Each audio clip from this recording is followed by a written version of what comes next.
जय हिंद साथियों। Junior assistant की क्लास में आप सभी का बहुत बहुत स्वागत है। उम्मीद करता हूँ आप सब अच्छे होंगे। और देखिए यूट्यूब पर हमारी लगातार क्लासें चल रही हैं, चाहे वह हिंदी हो, चाहे वह आपका रीजनिंग हो, चाहे आपका जीके हो, चाहे आपका कंप्यूटर हो, चाहे यूपी जीके हो। तो क्लासें लगातार चल रही हैं जूनियर असिस्टेंट के लिए, और सभी की प्लेलिस्ट जो है मैंने तैयार कर रखी है। आप जो है प्लेलिस्ट से आप चेक कर सकते हैं और सभी वीडियो देख सकते हैं। तो चलिए आज हम हिंदी की जो है क्लास लेकर आए हैं। और यहाँ पर पहला ही प्रश्न है, सज्जन शब्द में यहाँ पर समास पूछा जा रहा है। तो सज्जन शब्द में यहाँ पर समास कौन सा है? तो देखिए अगर इसमें बात करें सज्जन में, तो सज्जन में हमारा पहला ही हो जाएगा, इसमें हमारा कर्मधारय समास है। अब हमारी बात आई है कर्मधारय समास की, तो सबसे पहले हम जान लेते हैं कि कर्मधारय समास हमारा होता क्या है। तो इसमें जो होता है, अगर इसका हम देखिए सज्जन का अगर हम विग्रह करते हैं, अगर सज्जन का समास विग्रह करते हैं, इसका होता है सत प्लस क्या होता है, तो सत प्लस इसका होता है जन। क्या होता है? सत प्लस इसका जन होता है। और अगर इसमें बात करें तो इसमें जो पहला पद होता है वह प्रधान होता है और विशेषण होता है, और अंतिम पद इसका विशेष्य होता है। तो उसे हम जो है कर्मधारय समास यहाँ पर कहते हैं। ऑप्शन नंबर ए हमारे यहाँ पर करेक्ट आंसर हो जाएगा। आगे है, आगे यहाँ पर कह रहा है कि एक भारतीय आत्मा के नाम से कविता की रचना किसने की है? तो एक भारतीय आत्मा के नाम से कविता की रचना किसने की है? तो देखिए यहाँ पे हमारा ऑप्शन नंबर सी हो जाएगा, माखनलाल चतुर्वेदी ने।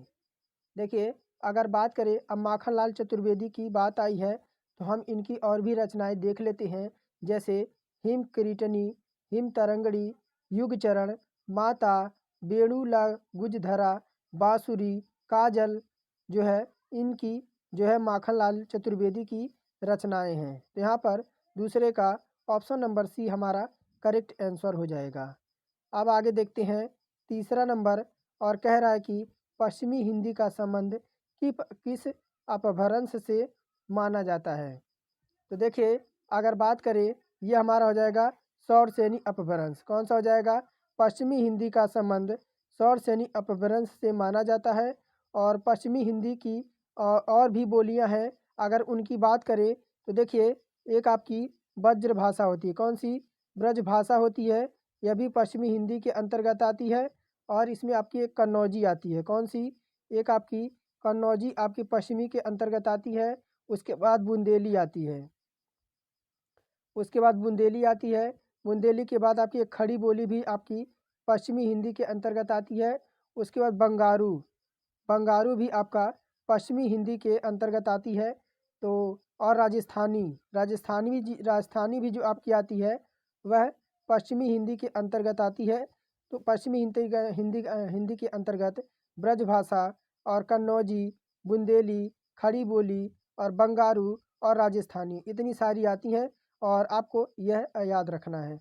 आगे देखिए चौथा नंबर है, जो तर्क द्वारा माना जा चुका हो इस वाक्य के लिए उपयुक्त शब्द आपको यहाँ पर लिखना है। तो जो तर्क द्वारा माना जा चुका हो इस वाक्यांश के लिए उपयुक्त शब्द लिखिए। तो देखिए अगर तर्क द्वारा कह रहा है तो तर्क सम्मत हो जाएगा। क्या हो जाएगा यहाँ पर? तो जो तर्क द्वारा माना जा चुका हो इस वाक्यांश के लिए उपयुक्त शब्द हमारा हो जाएगा साथियों तर्क सम्मत। ऑप्शन नंबर 5 है, और रामचंद्र शुक्ल द्वारा लिखित आलोचनात्मक ग्रंथ इनमें से कौन सा नहीं है? यह ध्यान रखना, इसमें आपका पूछ रहा है कौन सा नहीं है, यानी हमसे नेगेटिव पूछ रहा है कि रामचंद्र शुक्ल द्वारा लिखित आलोचनात्मक ग्रंथ निम्न में से कौन सा नहीं है। इसमें जो हो जाएगा आपका शिल्प और दर्शन। शिल्प और दर्शन रामचंद्र शुक्ल द्वारा लिखित नहीं है। बाकी अगर बात करें, अगर इनकी नहीं है तो यह रचना किसकी है? ये सुमित्रा नंदन पंत की है। किसकी? तो सुमित्रा नंदन पंत की है यह रचना शिल्प और दर्शन। बाकी बात आई है रामचंद्र शुक्ल की, तो इनकी और भी रचनाएं हम देख लेते हैं, जैसे रस मीमांसा, भ्रमर गीत सार, जायसी ग्रंथावली, हिंदी साहित्य का इतिहास, चिंतामणि, यह सब जो है रामचंद्र शुक्ल की रचनाएं हैं। आगे है छठवां नंबर, पूर्व मध्यकाल को हिंदी साहित्य में इस नाम से भी जाना जाता है। तो पूर्व मध्यकाल को हिंदी साहित्य में और किस नाम से जाना जाता है? तो 6वां नंबर में प्रश्न में अगर बात करें तो अगर पूर्व मध्यकाल को भक्ति काल के नाम से भी जाना जाता था। और देखिए आचार्य रामचंद्र शुक्ल द्वारा दिए गए हिंदी साहित्य का काल विभाजन की अगर बात करें तो वीरगाथा काल जिसे आदिकाल के नाम से भी जाना जाता था, इसकी शुरुआत हुई थी 1050 से 1375 तक जो है, और इसे वीरगाथा काल कहा जाता था। और मध्यकाल जिसे जो है भक्ति काल हुआ था, इसकी शुरुआत हुई थी, अगर यहाँ से 1375 तक हुआ था तो भक्ति काल की जो शुरुआत हुई थी 1375 से इसकी शुरुआत हुई थी 1700 तक। और फिर उसके बाद करें तो फिर हमारा आ जाता है रीत काल की जो शुरुआत हुई थी, जैसे यह 1700 से ख़त्म हुआ, फिर रीत काल की शुरुआत हुई 1700 से लेकर इसकी 1900 तक का जो है रीत काल चला। और उसके बाद हमारा गद्य काल आया। गद्य काल के बाद जो है यह अभी 1900 तक का, यह अभी आगे तक यह बढ़ रहा है, तो गद्य काल। तो आगे देखिए फिर 7वां नंबर है, और कोष्टक में दिए गए विराम चिन्ह का नाम बताइए। यानी ये कोष्टक में आपका जो दे रखा है यह क्या है? तो देखिए ये आपका विस्मयादि बोधक का जो है यह चिन्ह है। अल्प विराम की बात करें तो साथियों अल्प विराम का चिन्ह आपका कुछ इस तरीके का होता है, और पूर्ण विराम का चिन्ह हमारा इस तरीके से होता है, और प्रश्नवाचक का जो हमारा चिन्ह होता है इस तरीके का होता है। तो विस्मयादि बोधक जो कोष्टक वाला हुआ हमारा हो जाएगा ऑप्शन नंबर डी, यह विस्मयादि बोधक हो जाएगा। आगे है पीपर पात सरिस मंडोला, इसमें कौन सा अलंकार है? यानी देखिए यहाँ पर क्या की जा रही है, यहाँ पर कहीं ना कहीं आपकी उपमा दी जा रही है। यानी जो है पीपर पात सरिस मंडोला उपमा यहाँ पर बात की जा रही है।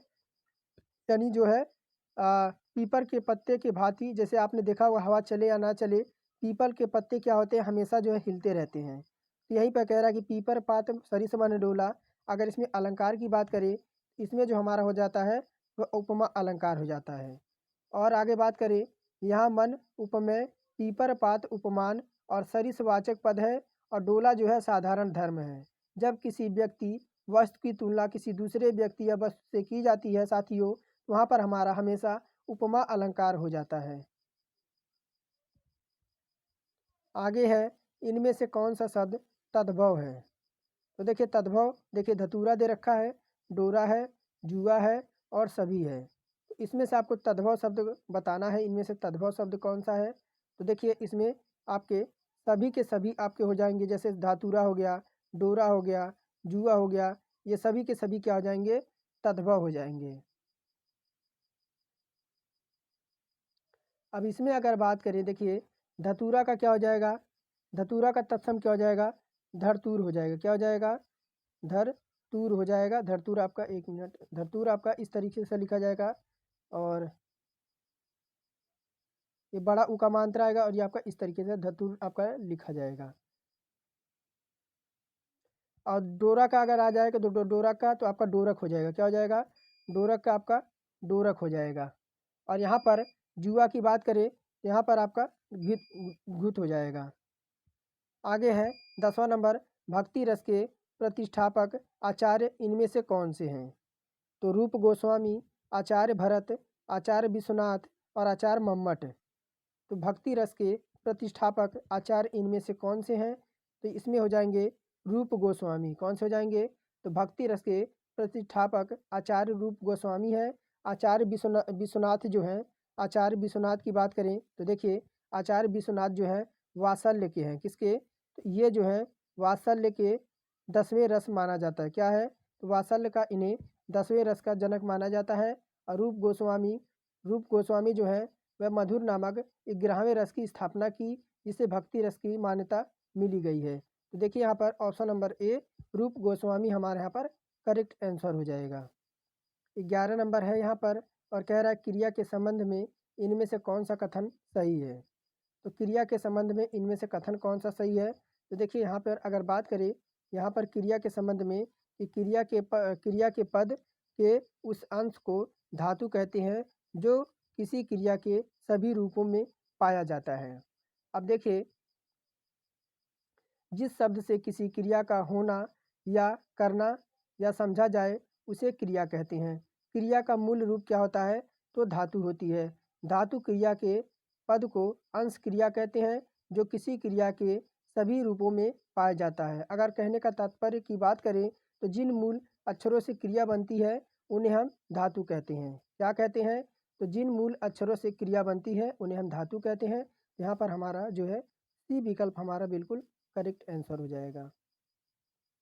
आगे है, त्रिधारा नामक ग्रंथ के रचनाकार कौन है?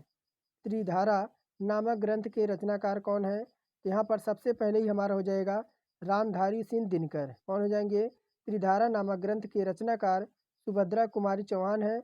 और एक मिनट, सुभद्रा कुमारी, एक मिनट,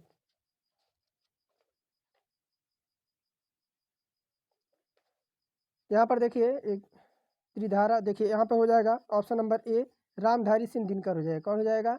रामधारी सिंह दिनकर जो हो जाएंगे। और यह त्रिधारा है क्या? यह आपकी एक कविता संग्रह है। क्या है? त्रिधारा जो है यह आपकी रामधारी सिंह दिनकर की है और यह आपकी कविता संग्रह है। तो ऑप्शन नंबर ए हमारे यहाँ पर करेक्ट हो जाएगा। आगे है 13 नंबर, और इनमें से कौन सा शब्द सफ़ेद का विलोम होगा? तो सफ़ेद का विलोम क्या होता है? तो देखिए सफ़ेद का विलोम हमारे यहाँ पर स्याह होता है। क्या होता है? सफ़ेद का विलोम हमारे यहाँ पर स्याह होता है। ऑप्शन नंबर सी बिल्कुल हमारा यहाँ पर करेक्ट आंसर होगा। 14 नंबर है, इनमें से सम उपसर्ग से निर्मित शब्द रूप कौन सा है? सब उपसर्ग आप जानते ही हैं, वाक्य के आगे जुड़कर जो है अर्थ में परिवर्तन लाता है। तो सम उपसर्ग से निर्मित शब्द रूप इसमें से कौन सा है? तो अगर बात करें इसमें 14 नंबर में, तो आपका सम संस्कृत, संस्कृत भी हो जाएगा, और सम्मेलन, सम आपका सम्मेलन भी हो जाएगा, संस्कार ये भी हो जाएगा। यानी उपरोक्त यानी सभी यहाँ पर ऑप्शन नंबर डी हमारा बिल्कुल करेक्ट हो जाएगा। तीनों शब्द सम उपसर्ग से योग से बन रहे हैं। आगे है 15 नंबर, मैला आंचल उपन्यास में तहसीलदार विश्वनाथ प्रसाद के पौत्र का नाम क्या था? क्या कह रहा है? मैला आंचल उपन्यास में तहसीलदार विश्वनाथ प्रसाद के पौत्र का नाम क्या था? तो उनका जो नाम था आपका नीलो उत्पल। क्या था? नीलो उत्पल था। और मैला आंचल फणीश्वर नाथ रेणु का प्रतिनिध जो है उपन्यास है। किसका? तो मैला आंचल जो है फणीश्वर नाथ रेणु की, किसकी? फणीश्वर नाथ रेणु की जो है यह उपन्यास है। यह हिंदी का श्रेष्ठ और आपका सशक्त आलोचनात्मक उपन्यास है। इस उपन्यास के पात्र तहसीलदार विश्वनाथ के पौत्र का नाम नीलो उत्पल था। और 16 नंबर है, ग्रंथ के बचे हुए अंश जो प्राय अंत में जोड़ दिए जाते हैं, प्रयुक्त शब्द में उन्हें हम क्या कहते हैं? तो ग्रंथ के बचे हुए अंश जो प्राय अंत में जोड़े जाते हैं, प्रयुक्त शब्द उन्हें क्या कहते हैं? तो उन्हें हम परिशिष्ट कहते हैं। क्या कहते हैं? ग्रंथ के बचे हुए अंश जो प्राय अंत में जोड़े जाते हैं उन्हें हम परिशिष्ट कहते हैं। किसी वस्तु या लेख का वह भाग जिससे बातें दी गई हों या किसी कारणवश आपका स्थान नहीं दिया जा सका, जिसके पुस्तक में न आने के कारण अपूर्ण रह जाती है, वह परिशिष्ट कहलाती है। तो ऑप्शन नंबर यहाँ हम ए करेक्ट कर देंगे। 17 नंबर है, इनमें से कौन सा वाक्य यहाँ पर शुद्ध है? तो शुद्ध वाक्य का आपको चुनाव करना है। तो मोहन सुबह ही पटना सिधार गया। देखिए सिधार गए तो आपका गलत है, और पटना, मोहन सुबह ही पटना चला गया, ये मुझे सही लग रहा है। मोहन सुबह ही पटना को चला, देखिए ये भी रॉन्ग है। और मोहन सुबह ही पटना में पधार गए, नहीं है। ऑप्शन नंबर बी हमारा यहाँ पर कि मोहन सुबह ही पटना चला गया, आपका यह वाक्य शुद्ध हो जाएगा। 18 नंबर, इनमें से आगे नाथ ना पीछे पगहा लोकोक्ति का अर्थ क्या है यहाँ पर?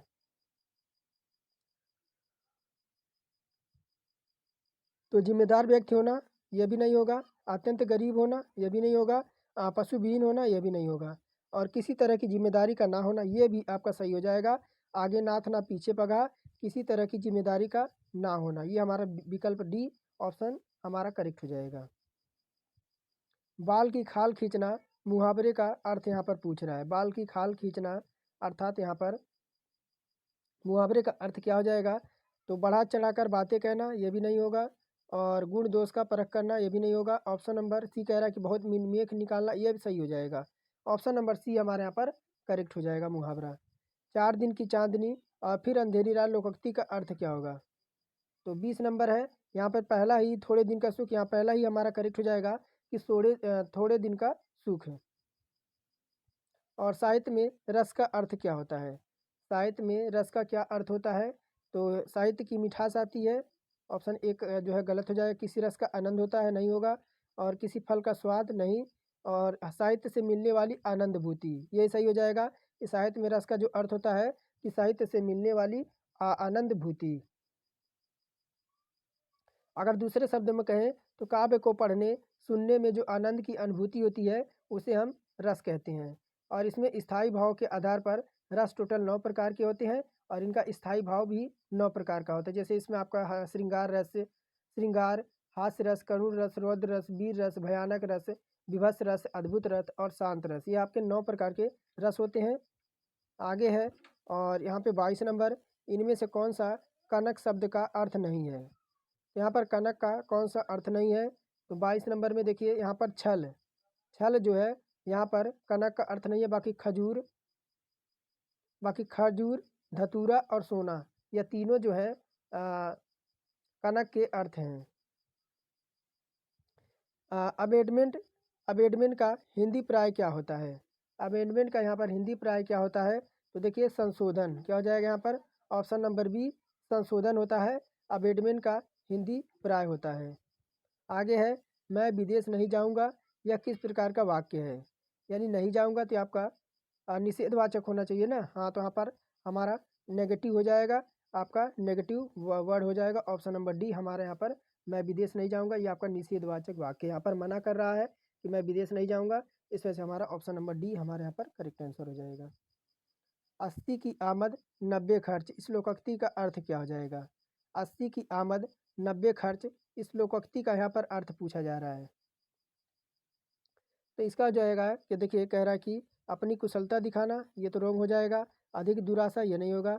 पूर्ण स्वतंत्र होना, ये भी नहीं होगा। यानी आय से अधिक खर्च, यानी 80 की अगर कोई चीज़ आ रही है और 90 खर्च हो रहा है तो यहाँ पर आय से अधिक, यहाँ पर ऑप्शन नंबर डी हमारे यहाँ पर जो है करेक्ट हो जाएगा। यही कहते हैं ना, आमदनी 98, खर्चा रुपया।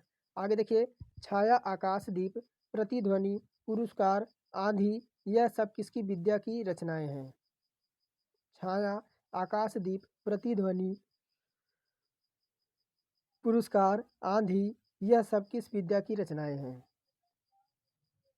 तो देखिए यह सब कहानियां हैं। क्या है? तो यह सब कहानियां हैं। ऑप्शन नंबर डी हमारे यहाँ पर करेक्ट हो जाएगा। आगे है 27 नंबर और यहाँ पे कह रहा है कि निम्नलिखित में से 4 विकल्प दिए गए हैं, इनमें से उस विकल्प को आपको चयन करना है शब्द वाक्य का जो सबसे अच्छा एक शब्द विकल्प है। तो रात में घूमने वाले को हम क्या कहते हैं? तो प्रश्न में वाक्य रात में घूमने वालों के लिए अगर एक शब्द हम तलाशें तो देखिए यहाँ पे निशाचर हो जाएगा। ऑप्शन नंबर सी निशाचर हो जाएगा। और जिसे बुढ़ापा ना आए, एक शब्द के लिए अजर बोलते हैं। क्या बोलते हैं? तो जिसे बुढ़ापा ना आए, जिसे बुढ़ापा ना आए उसे हम बुढ़ापा ना आए उसे हम अजर बोलते हैं। और निम्नलिखित में से 4 विकल्प दिए गए हैं, इनमें से एक शब्द अनेकार्थी शब्द है, उस शब्द को चुनिए। मुद्रा, यहाँ पर मुद्रा दे रखा है और कह रहा है उस शब्द को चुनना है जो अनेकार्थी शब्द का एक अर्थ होगा। यहाँ पर मुद्रा अनेकार्थी शब्द है जिसका अर्थ क्या होता है? जैसे आपका एक तो आपका होता है रूप, क्या होता है? रूप होता है, सिक्का होता है, सिक्का होता है यहाँ पर। और मुद्रा का धन होता है, धन के बाद आपका मुहर होता है, मुहर के बाद आपकी आकृति होती है। क्या होती है? आकृति होती है। तो यहाँ पर हमारा ऑप्शन नंबर देखिए रूप दे रखा है, रूप हमारे यहाँ पर करेक्ट आंसर हो जाएगा। निम्नलिखित में से 4 विकल्पों में से सही कर्ता कारक का पहचान करना है। रोहन ने हॉकी खेली, रोहन ने हॉकी खेली और सही कर्ता कारक की पहचान करना है। तो रोहन ने तो यहाँ पर कर्ता ने हो जाएगा। ऑप्शन नंबर बी हमारे यहाँ पर करेक्ट हो जाएगा। और आगे देखते हैं 30 नंबर और कह रहा है नीचे दिए गए प्रश्न का सही विकल्प का चुनाव करना है। कर्ता का क्या अर्थ होता है? कर्ता का 30 नंबर में यहाँ पूछ रहा है कर्ता का क्या होता है, तो जो संबंध जोड़े, तो संबंध नहीं जोड़ता है कर्ता, जो कार्य करे। देखिए कर्ता ही कार्य करता है, तो यहाँ पर हमारा ऑप्शन नंबर बी हमारा कर्ता हो जाएगा करेक्ट। ऑप्शन नंबर बी जो कार्य करता है। निम्नलिखित में से 4 विकल्पों में दिए गए वाक्य का सही काल वाला पहचान करना है। तो आज वर्षा होगी, आज वर्षा होगी क्या है, अनुमान लगाया जा रहा है। क्या हो रहा है? तो आज वर्षा होगी यहाँ पर अनुमान लगाया जा रहा है, लेकिन यहाँ पर देखिए सामान्य भविष्य काल हो जाएगा। क्या कहीं आज वर्षा होगी यानी सामान्य की बात है, लेकिन भविष्य की बात है इसमें कि आज वर्षा होगी, भविष्य की बात तो कर रहा है, लेकिन ये सामान्य भविष्य काल की बात कर रहा है। तो क्रिया के जिस रूप से काम का होना और समय में होना की सूचना मिले उसे हम सामान्य भविष्य काल कहते हैं। निम्नलिखित में से 4 विकल्पों में से सही सकर्मक क्रिया का यहाँ उदाहरण पहचानना है। तो प्रश्न में अगर बात करें, सीता बीणा बजा रही है, सीता बीणा बजा रही है, तो ये हमारा हो जाएगा सीता बीणा बजा रही है, सकर्मक क्रिया हो जाएगी यहाँ पर। अब देखिए यहाँ पर आपको 33 से 37 तक प्रश्नों का निर्देश दे रखा है और निम्नलिखित अनुच्छेद को पढ़ना है और उसके नीचे दिए गए प्रश्नों का उत्तर देना है। तो 4 आपके प्रश्न पूछे जाएंगे और 4 अगर आप जो है गद्यांश करते हैं तो आपके 4 नंबर जो है फिक्स हैं। यहाँ से आगे देखिए हम करते हैं। कह रहा है विज्ञान और दर्शन दोनों के रास्ते एक ही मंजिल की तलाश करते हैं। यह जरूरी है कि विज्ञान में अंधा आस्था की प्रवृत्तियों के लिए कोई जगह नहीं होनी चाहिए। विज्ञान सत्य के साक्षात्कार को दावा नहीं चलाता। मतलब यह है कि कोई भी सिद्धांत अपने आप में कभी निरपेक्ष, अकोट्य या परम सत्य नहीं होता। वह स्वयंभू या स्वयं सिद्ध होने का दावा नहीं करता है, लेकिन जब तक वह गलत साबित नहीं हो जाता तब तक वह सच ही माना जाता है। इस प्रकार कोई भी वैज्ञानिक अवधारणा चिन्मय चिरंतन न होकर एक सापेक्ष अवधारणा होती है और वह अपने समय में एक तदर्थ सच्चाई ही बयां करती है। मसलन कई सौ बरस तक न्यूटन के गुरुत्वाकर्षण सिद्धांत का किला अभेद ही माना जाता रहा। वह एक सच्चाई थी, लेकिन बाद में आइंस्टीन के सिद्धांत तथा क्वांटम फिजिक्स ने उसका खंडन प्रस्तुत किया। इसका मतलब यह नहीं है कि अब न्यूटन का सिद्धांत जो है बेमानी हो गया। आज भी अंतरिक्ष या ब्रह्मांड संबंधित अध्ययन हो या उपग्रह का प्रक्षेपण हो, न्यूटन की गति की गुरुत्व सिद्धांत ही काम में लाए जाते हैं। क्वांटम फिजिक्स के आगमन के 2 तरह से देखा जाता है। एक, इसमें न्यूटनवाद का झूठा करार दिया और 2, न्यूटनवाद में एक नया अध्याय जुड़ा, न्यूटन का सिद्धांत परिष्कृत हो गया। अब ये तो हमारा गद्यांश था। अब गद्यांश से बनने वाले प्रश्न देखते हैं हम। जरा विज्ञान के संदर्भ में असत्य कथन का आपको चुनाव करना है। तो यहाँ पर देखिए ऑप्शन नंबर ए कह रहा है कि विज्ञान में सत्य के साक्षात्कार की कोई जो है दावा नहीं चलता। तो ये तो हमारा नहीं कह रहा था गद्यांश में। विज्ञान के एक सापेक्ष अवधारणा होती है, यह भी नहीं कह रहा था। विज्ञान अपने समय की वास्तविक सच्चाई बयां करती है, तो बिल्कुल सही है ऑप्शन नंबर सी कि अगर उपयुक्त गद्यांश के अनुसार अगर हम देखें तो विज्ञान अपने समय के वास्तविक सच्चाई बयां करती है। असत्य कथन बताएं क्या संदर्भ में असत्य कथन पूछ रहा था ना। हाँ, तो देखिए असत्य कथन हो जाएगा विज्ञान अपने समय के वास्तविक सच्चाई बयां करती है। यहाँ पर ऑप्शन नंबर सी हमारे यहाँ पर जो है असत्य कथन हो जाएगा। और 34 नंबर, इनमें से कोई भी सिद्धांत अपने आप में कभी निरपेक्ष, अकाट्य या परम सत्य नहीं होता है। तो यहाँ पर देखिए विज्ञान की बातें कह रहा था, तो यहाँ पर हमारा विज्ञान करेक्ट आंसर हो जाएगा ऑप्शन नंबर बी। और 35 नंबर है न्यूटन का सिद्धांत किसकी वजह से परिष्कृत हो गया था? तो क्वांटम फिजिक्स के कारण, ऑप्शन नंबर ए हमारा करेक्ट आंसर हो जाएगा। आज भी उपग्रहों के प्रक्षेपण में किसका प्रभाव होता है? तो गद्यांश के अनुसार हो जाएगा कि गुरुत्वाकर्षण सिद्धांत के कारण। और कह रहा किसने न्यूटनवाद को जो है झूठा करार दिया था? तो किसने जो है न्यूटनवाद को जो है झूठा करार दे दिया था? तो ये हो जाएगा क्वांटम जो है फिजिक्स का आपका वाद। तो यहाँ पर देखिए हमारा आज का हिंदी का क्लास कंप्लीट होता है। और अगर ये क्लास यूजफुल लगी हो तो ज़रूर एक लाइक करके जाएं। और अगली क्लास हमारी जो है वह जीके की क्लास है। फिर मिलेंगे जीके की क्लास में।